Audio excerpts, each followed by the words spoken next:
अस्सलाम वालेकुम। प्रोग्राम आईना के साथ ताहिर अहमद भट्टी आपकी खिदमत में हाजिर है। ये कोई 93-4 की बात है, यानी आज से तकरीबन 34-35 साल पहले की कि हमारी वालदा जो स्कूल की हेड मिस्ट्रेस थी, उनकी रिटायरमेंट का वक्त आ गया। तो हम उस सिलसिले में अपने ज़िले के डिस्ट्रिक्ट अकाउंट्स अफसर, जिन्होंने वो सारा प्रोसेस क्लियर करना होता है, उनके पेंशन पेपर्स और वो सारा, तो उनसे मिलने जाना था। पता चला उनके नाम के साथ चूँकि लंगड़ियाल लगता था, मंडी बहाउद्दीन का एक कबीला है लंगड़ियाल फैमिली, तो वो हमारे एक दोस्त ही थे, उनके बड़े भाई थे, और वो सारे भाई ही सिविल सर्वेंट्स हैं। तो कोई एक भाई जो थे वो उस ज़माने में पंजाब गवर्नमेंट के थे, और ये भी डिस्ट्रिक्ट अकाउंट्स में थे वहाँ पे, और ख़ुद भी वो बाद में कमिश्नर लाहौर भी रहे। तो खैर मैंने उनसे कहा कि इस तरह वहाँ जाना है, तो उन्होंने कहा ठीक है। मैंने कहा वालदा हमारी जो है वो उसी गांव से में जनी, उन्हीं की वजह से वो स्कूल हमारे दादा ने वहाँ बनवाया, मंजूर करवाया, और वहीं से वो रिटायर हो रही हैं। तो ये दफ्तर फेरे शेरे बड़े मरवाते हैं और बहुत तंग करते हैं। तो आप उनसे कह दो कि ये तो कोई एक जगह से वहीं अपॉइंटमेंट हुई है, वहीं से रिटायरमेंट है, तो खज्जल ना करें, मुझे इस्लामाबाद से जाना पड़ेगा बार बार। उन्होंने अपने बड़े भाई साहब से बात की, तो खैर उन्होंने कहा नो प्रॉब्लम, ये तो कोई बिल्कुल जेन्युइन बात है और ऐसा ही होगा। और जो उनके भाई वहाँ पर डिस्ट्रिक्ट अकाउंट अफसर थे हमारे ज़िले के, उनसे उन्होंने बात की और उन्होंने कहा कि ये लीगल भी है और क्लियर भी है केस, तो इनको ज़्यादा दफ़ा वो ख्वारी ना हो, और वो टीचर हैं, हेड मिस्ट्रेस हैं, तो वहीं से वो रिटायर हो रही हैं, तो उनकी खिदमात हैं, कई नस्लों को उन्होंने पढ़ाया है, मतलब इतने बैचेस, तो लिहाजा वो एक दफ़ा आएँ, उनसे साइन शाइन करवा लें जहाँ जहाँ करवाने, और बस इनको जल्दी मतलब फरागत हो जाए। सिफारिश भी उसमें ज़ाहिर थी, उन्होंने लिहाजदारी भी थी, सारा कुछ था। तो नतीजतन हम जब गए तो उन्होंने पहले ही हमें लिस्ट बता दी कि ये चीज़ें पूरी करके ले आएँ। यहाँ जर्मनी में भी वैसे नॉर्मली यही तरीका होता है। जो बेस्ट गवर्नेंस है उसमें इदारे आपको वन गो में ये बता देते हैं कि क्या चीज़ दरकार है और क्या क्या चीज़ें, कौन कौन से पेपर्स हैं जो आपको चाहिए। आप वो पेपर वहाँ उनकी टेबल पे पूरे कर दें तो वो आपको फेरे नहीं मरवाते, वो आपको तंग नहीं करते। लेकिन जहाँ गवर्नेंस और पॉलिटिक्स का गंद मचा हुआ होता है, वहाँ इस तरह की ट्रांसपेरेंट जो एसओपी है, वो अगर उसको रिवाज दें तो वो जो उनके खांचे होते हैं और जो उनकी बेईमानियों के रास्ते होते हैं, वो सारे फिर बंद हो जाते हैं। यहाँ पर चूंकि ये तसव्वुर नहीं है कि जो साइल या जो दफ्तर में काम से बंदा आया है, उससे उसकी जेब आपने खाली करवानी है, अदर देन आपकी अपनी जो सैलरी है या आपके अपने जो सरकारी बेनिफिट्स हैं। सरकारी बेनिफिट्स तो वहाँ पाकिस्तान में कहते हैं जी पूरी नहीं पैंदी। जब पूरी नहीं पैंदी तो काम छाड़ दो। जिस काम के लिए सारों का ये दावा है कि उसमें पूरी नहीं पैंदी, उसी काम के लिए वो 4-4, 6-6, 8-8 लाख रुपया रिश्वत दे के भर्ती होते हैं पहले। यानी जिस काम से पता है कि पूरी नहीं पड़ती, उसके लिए वो पहले लाखों रुपया रिश्वत दे के वहां भर्ती भी होते हैं। तो खैर ये तो एक बहरहाल बात दूसरी तरफ निकल जाएगी। किस्सा मुख्तसर ये है कि हमने उनको जब वो सारे पेपर्स प्रोवाइड कर दिए, उन्होंने साइन शाइन जहाँ करवाने थे वो करवा लिए। तो या तो हो ना मुख्तलिफ जगहों पे ट्रांसफ़र्स की एक लंबी हिस्ट्री है, तो फिर मसला भी होता है, लेकिन वहाँ वो ऐसा भी कोई इशू नहीं था। तो वो डिस्ट्रिक्ट अकाउंट अफसर साहब ने पूरी फाइल उनकी जो है वो रीचेक करके उसको, तो मुझे कहा कि बस अब ये सारा तैयार है, आप ये फ़लाँ कमरे में ले जाएं और उनको जाके कहें कि इस पे डायरी कर दें। यानी डायरी करना एक क्लर्क का काम होता है, जो कहता है कि ये दरख्वास्त आई थी और फ़लाँ डेट को इस तरह मैंने उस पर वो अपनी इनिशियल्स करके स्टैम्प करके फिर वो अफसर बाला आगे फ़ाइल को चलाता है।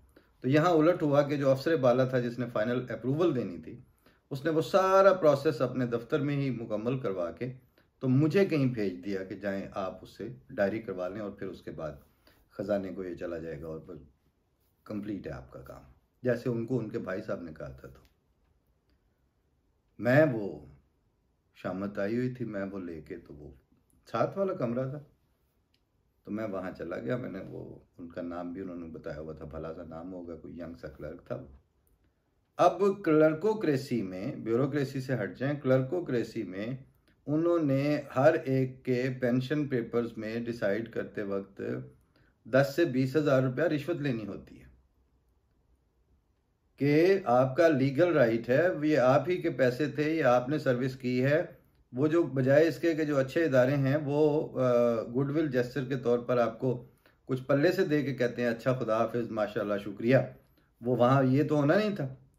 उन्होंने उसी सरकारी मुलाजिम के जो बेनिफिट्स थे वो उसको वापस करने के लिए, जो उसकी एंटाइटलमेंट है, पेंशन को जारी करने के लिए जो उसकी एंटाइटलमेंट है, वो करने के लिए उन्होंने पैसे रखे होते हैं कि जी इसके इतने लेंगे, इसके इतने लेंगे, इस स्केल पे इतने, इस पे इतने। तो वो जब मैं उनके पास, मौसूफ के पास गया, तो उसने कहा कि ये हो कैसे गया इस तरह, डायरी कर दूं मैं आपको। ये तो मैं कहा मुझे बात समझ में आ गई है, लेकिन मसला ये है कि ये आप सारा दिन और हर रोज़ हर किसी से इसी तरह करते हैं और पैसे लेते हैं, तो आपका जो अफसर बाला है वो आपसे सरफ नज़र करता है, या जो भी आपका सिस्टम है उसके तहत वो गन चल रहा होता है। तो लेकिन पंजाबी में कहते हैं एक घर डायन में छट जाती है, तो वो आपके जो डिस्ट्रिक्ट अकाउंट अफसर हैं उनको उसी के तहत ये घर छोड़ना पड़ा है। तो आप उसके जेर साया रहते हुए, पता नहीं यहाँ नौकरी भी कर रहे हैं, सारा कुछ कर रहे हैं, तो अब अगर एक काम उसकी तरफ से आपकी तरफ आ गया है तो आप हया करो उनका। कहता है हया की इतना पूरी नहीं पैंदी। उसके बाद उसने वो फाइल जिस पे उसने साइन करके मुझे देने थे, वो फाइल उठाई, अपनी अलमारी में रख के ताला लगा के, तो मुझे कहता है मैं जा रहा अपने पिंड, कल मैं उतों 2 महीने की छुट्टी अप्लाई कर देंगा जाके, मैं दफ्तर आऊँगा नहीं, ये फाइल मेरी डायरी में, ये डायरी होने के लिए मेरे दफ्तर में मेरी अलमारी में बंद पड़ी रहेगी, और अब जितनी भी आपकी सिफारिशें हों, पैसे आपने, अगर मैं राजी नहीं हूं तो फिर ये आपको केस आपका 2-3 महीने लेके ही पास होगा। उसने बता दिया, अपनी तरफ से उसने धमकी दी। ऑप्शन था एक हाथ जेब में डालते, उसको कहते कि ये लो पैसे। तो उसके बाद वो फातिहाना अंदाज से जब मेज़ के ऊपर से घूम के आने लगा, तो सामने से फिर मैंने उसको पकड़ लिया। पकड़ा ऐसे नहीं कि जनाब सलाम अलैकुम, वो एक सिल्वर कलर के तिल्ले का खुस्सा मैंने उस वक्त पहना होता था, वही मैंने उतार लिया, और वहाँ फिर दफ्तर के अंदर ही तमाशा लगा। उस पर वो साहब खुद आ गए उठ के, और जब उन्होंने सारा देखा, फिर वो उसी वक्त उससे रूहान से मुंह के साथ डायरी हुई, और फिर वो के फाइल जो है उन्होंने सेंड कर दी, और अगले दिन काम वैसे ही हुआ जैसे होना था, लेकिन जूतियों में दाल बटने के बाद हुआ। ये अपना जाती पुराना 30-35 साल का किस्सा आपको किस तसलसल में सुनाया है। इसलिए सुनाया है कि लीगैलिटीज मुल्कों के अंदर मौजूद होती हैं, राइट्स और आपकी जो एंटाइटलमेंट्स हैं वो बिल्कुल पहले से डिसाइडेड होती हैं। खित्ता ज़मीन पर बसने वाले, जियोग्राफिकल बाउंड्रीज के अंदर रहने वाले इंसानों को उसी कॉन्स्टिट्यूशन और उसी आइन ने राइट्स दे रखे होते हैं, जिस आइन से वो आदमी ऊपर आते हैं, वो इदारे वहां पर कायम होते हैं जो बिल आखिर उसी पब्लिक के आइनी हुकूक को वायोलेट करते हैं, उनका इनकार करते हैं।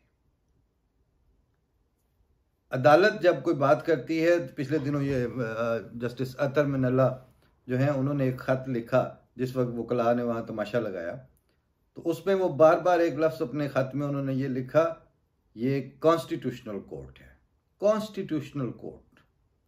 अदरवाइज अदालत तो जरगा भी होती है, लेकिन वो ऐसे वो रेफर कर रहे थे बार बार कि ये ऐसी अदालत है जिसकी एक आईनी हैसियत है, ये कॉन्स्टिट्यूशन के प्रोविजंस के तहत बनी हुई अदालत है। इसी तरह आपकी नेशनल असेंबली, आपकी सेनेट, ये आईनी इदारे होते हैं, आइन के ताबे इनको एस्टेब्लिश किया जाता है। चेयरमैन सेनेट आपका प्राइम मिनिस्टर, आपका चीफ जस्टिस, आइन के तहत दिया गया ओहदा होता है। जिस वक्त आईनी ओहदे और आईनी इदारे अपने लिए तो अथॉरिटी आइन से कुशीद करें, अपने लिए तो उन इदारों को की एसओपीज और उनकी अथॉरिटीज को एक्सरसाइज करने का मैकेनिज्म आइन और दस्तूर से ड्राइव कर लें, लेकिन जो एंड प्रोडक्ट हैं वो इंसान, उस खिताए ज़मीन पर बसने वाले, वो अवाम, उनका वो उस क्लर्क की तरह जो डायरी करने पे मजाज तो था, उसकी हैसियत तो थी, चाहे वो उसका 7वें 8वें स्केल में था, लेकिन उसने अपनी उस हैसियत और अपनी उस अथॉरिटी को आम आदमी के उन हुकूक और उन राइट्स को वायोलेट करने के लिए इस्तेमाल किया। उसका भी उसके पास ऑप्शन था। तो जो उसके साथ मैंने किया वो किसी दलेरी और हाथ छोट पन्ने की वजह से नहीं किया था, इसलिए किया था कि फिर रास्ता ही वो बचता है। पिछले हफ्ता 10 दिन हो गए हैं कि जो चीज़ें इंडिविजुअल वाकयात हैं वो तो आप सुन भी रहे हैं और आप देख भी रहे हैं, लेकिन अब वहां पर एक कलेक्टिव बुलशिटिंग की एक पूरी लहर चल पड़ी है। ऐसी नॉनसेंस वहां आम की जा रही है। कल मैं हैरान हुआ, पहले एक आदमी ने, फिर दूसरे ने, फिर चौथे ने वो वीडियो शेयर करनी शुरू की। सो मच सो कि कल देखा है मैंने आज रात को कि वसअतुल्लाह खान साहब ने भी अपने ऑफिशियल जो उनका फेसबुक पेज है उसके ऊपर वो लगाई हुई थी वीडियो, और बिला तबसरा करके लगाई हुई थी कि खुद देख लें अब यहाँ कहाँ तक पहुँच चुकी है बात, कि छोटी क्लासों के, दूसरी पहली के बच्चे हैं, तीसरी तक के, और यूनिफॉर्म में वो स्कूल के अंदर बैठे हुए हैं, और एक दाढ़ी वाला उस्ताद वो उनको सर तन से जुदा की गर्दान इस तरह याद करा रहा है जिस तरह हमें बचपन में फाड़े रटाए जाते थे, 1 दूनी दूनी ते 2 दूनी 4। इस वक्त सर तन से जुदा का जो है वो स्कूलों में पहाड़ा पढ़ाया जा रहा है, और सवाल सिर्फ ये पैदा होता है कि एक जरा सी बात किसी इंटरनेशनल एनजीओ के दफ्तर से, किसी एक्टिविस्ट से, किसी आसमा जहांगीर के बयान से, किसी ताहिर अहमद भट्टी के किसी प्रोग्राम में कोई ऐसी बात कर दी जाए तो ये दुम के बल खड़े होते हैं उसी वक्त, और दरिंदों से बदतर होकर कहते हैं देखो जी आइन शिकनी होगी, देखें जी पाकिस्तान के साथ दुश्मनी हो रही है। ये जो पाकिस्तान की नस्लें पैदा होके अभी जस्ट दूसरी क्लास तक या तीसरी क्लास तक पहुंची हैं, उसकी वीडियो पूरे मुल्क में आम है। कौन है जिन्होंने इसका नोटिस लेना है? कौन है जिन्होंने ये बताना है कि जिस तरह पहले पाकिस्तान का मतलब क्या, ला इलाहा इल्लल्लाह आपने राइज किया, जबकि तहरीक पाकिस्तान और तारीख पाकिस्तान की उन दहाइयों में तो इस नारे का जिक्र ही कोई नहीं मिलता। तो अब ये जो आप नया पाकिस्तान बनाने जा रहे हैं, नया पाकिस्तान नए नारों के साथ बनना है, ये नारा आप इंट्रोड्यूस करवा रहे हैं उस पाकिस्तान में, और आपका नया पाकिस्तान बनाने वाली पूरी कैबिनेट, वजीर आजम, वो सेनेट के इलेक्शन के में मैनूवरिंग पे मसरूफ है। आ जाके फिर बात ले जाते हैं जी फौज की तरफ। फौज देख रही होगी। ये कैसे हो सकता है कि ये सारी, यानी आम तौर पर तो वो अफकार अलवी कहता है कि मैंने 3 हिस्सों में एक नज़म लिखी, वो 2 हिस्से रख के तीसरा हिस्सा वो अपनी जुबान में ए जी फेसबुक ते पाई आई वाते प्राइवेसी ला छोड़ी है, यानी मैंने उसको अनअवेलेबल कर दिया कि इस पे मैं पकड़ा ना जाऊं। यानी वो बंदा जो अपने इंसानों के राइट्स और राइट्स के साथ खिलवाड़ के ऊपर नज़म लिख के वो प्राइवेसी लगाएगा, और ये सर तन से जुदा करने वाला, सबक पढ़ाने वाला उस्ताद जो है, वो वीडियो जो है वो आम दस्तयाब होगी, आपको वो फैलाई जाएगी। उसके बाद आप पूछते हैं कि जी हम बात करते हैं तो वो कदीर खान और जनरल शुएब पे बात क्यों कर दी? कितने लोगों को आप हमारे लिए ब्लास्फेमी का टारगेट बना के पेश करते जाएंगे पब्लिक ऑफ पाकिस्तान के लिए? ऐसा ये तवा वो है जो तप नहीं सकता आपसे। और मैंने जो इब्तदा में कहानी ये सुनाई है कि आप पाकिस्तान चूड़े चमारों का वो मुल्क नहीं है जहां पे दलित बैठे हों तो और आप उनके ऊपर इस तरह कर लें। ये आप मजबूर करके इसको जो सरफे नजर करते हुए, ओवरलुक करते हुए वहां तक लेके जा रहे हैं कि आपको जगह जगह एक वक्त वो आएगा, अगर आपने ये दूनी का पहाड़ा जो पढ़ा रहे हैं इस वक्त स्कूलों में, ये पहाड़ा आम होने दिया तो खुसेल उतार के आपके सरों में मारने वाली पब्लिक वहां पर ही मौजूद है।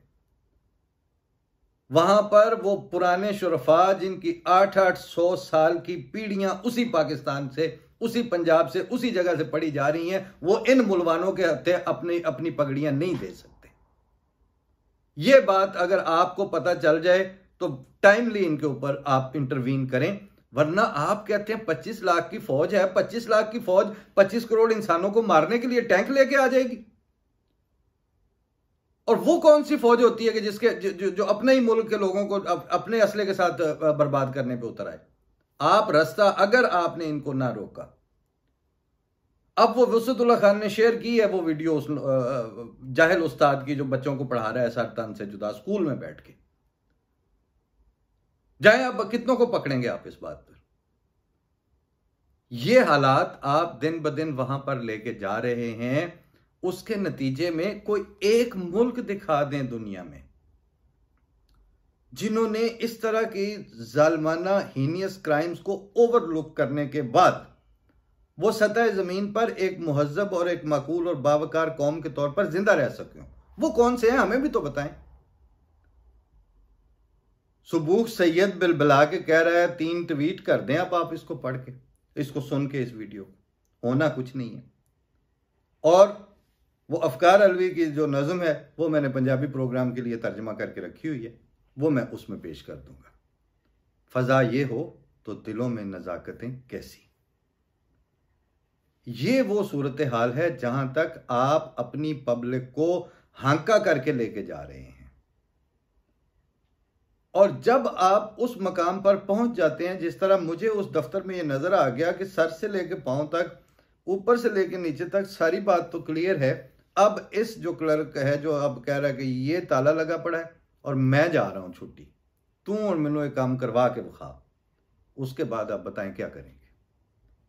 जिस दिन आपने ये कहा कि जनाब ये जो आप खराफात सिखा रहे हैं खुदा ताला के नाम पर, और खुदा ताला के मासूम तरीन नबी सल्लल्लाहु अलैहि वसल्लम जो सलामती और अमन के पहली दफा उसने ऐसे रिवाज इंट्रोड्यूस करवाए हैं दुनिया में, उस जैसा अमन का पैगाम किसी और दीन से डिराइव करके दिखाना मुमकिन नहीं है। जो कह रहा है कि हालत जंग में भी हो तो तुमने औरतों और बच्चों पर, बूढ़ों पर हाथ नहीं उठाना, उनके जानवरों को तहे तेग नहीं करना, उनके बाग नहीं काटने, उनकी फसलें नहीं जलानी, ये जंग के दिनों के अहकामात हैं। आप उसका नाम, उस रसूल सल्लल्लाहु अलैहि वसल्लम का नाम इस्तेमाल करके उनके इश्क के दावा सिखाते हुए आप ये सर तन से जुदा की गर्दान सिखा रहे हैं और कोई नोटिस नहीं ले रहा।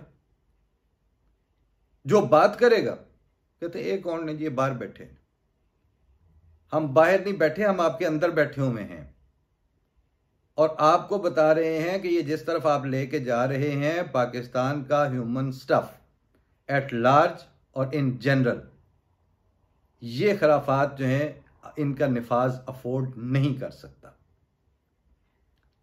इस वक्त रियासत के इदारों को अपना किरदार अदा करना पड़ेगा, नहीं तो फिर वो पब्लिक जिनके ऊपर आप ये मुलायत और ये धड़ा मुसल्लत करने लगे हैं, वो पब्लिक इसको बर्दाश्त नहीं करेगी। वो पब्लिक इसके लिए तैयार नहीं है। वो इतनी तजलील अपने सर पर झेलने को तैयार नहीं है। और जब वो पलट के रिबट करेगी तो उसके और नुकसान तो बाद में पहुंचेंगे। वो जो है ना आपकी जो एनफोर्समेंट की फोर्सेस हैं, उनके पीछे से पब्लिक का स्टेक खत्म हो जाएगा। आप खुद सोच लें कि उसके बाद क्या होगा। अल्लाह ताला है जो अक्ल और फहम के लिए आपको बर वक्त फैसले करने की तौफीक दे, वरना दुनिया में किसी जगह इस तरह नहीं हुआ। और आप बैठे हुए किस सदी में हैं और आप पेश क्या कर रहे हैं दुनिया को, और फिर उसके बाद आप ये भी सिखा रहे हैं कि जी हम इंटरनेशनल कम्युनिटी में ये हो जाएगा, FATF में हम ये चीज़ें पूरी कर लेंगे, ग्रे लिस्ट से हम इस तरह निकल जाएंगे। ये मुलवाना जो टीचर है, इस तरह का के उस्ताद आप स्कूलों में इस तरह भर्ती हो गए, इस तरह, और ये सिस्टम चलने देंगे, इस तरह की नस्लें तैयार करते रहेंगे। आप पता नहीं कौन सी फिर ग्रे लिस्ट में रहना है आपने, या कौन सी से बाहर निकलना है। चेहरे तारीख होते जा रहे हैं, शक्लें तारीखी दिखा रही हैं आपकी। गौर करें और उस वक्त इन पे हाथ डालें जिस वक्त आपके लिए थोड़े नुकसान से संभालना इसको मुमकिन हो। दूसरी सूरत में अब पब्लिक ये सोचने पे मजबूर हो गई है कि कहीं ऐसा तो नहीं है कि इनको आशीर्वाद ही आपकी हासिल है। अल्लाह ना करे अगर आप लोगों ने ये पॉलिसी डिसीजन के तौर पर इनको एसेट्स के तौर पर रखा हुआ है, तो ये एसेट्स तो बहुत नुकसानदेह है। फी अमान अल्लाह। अस्सलाम वालेकुम वरहमतुल्लाह।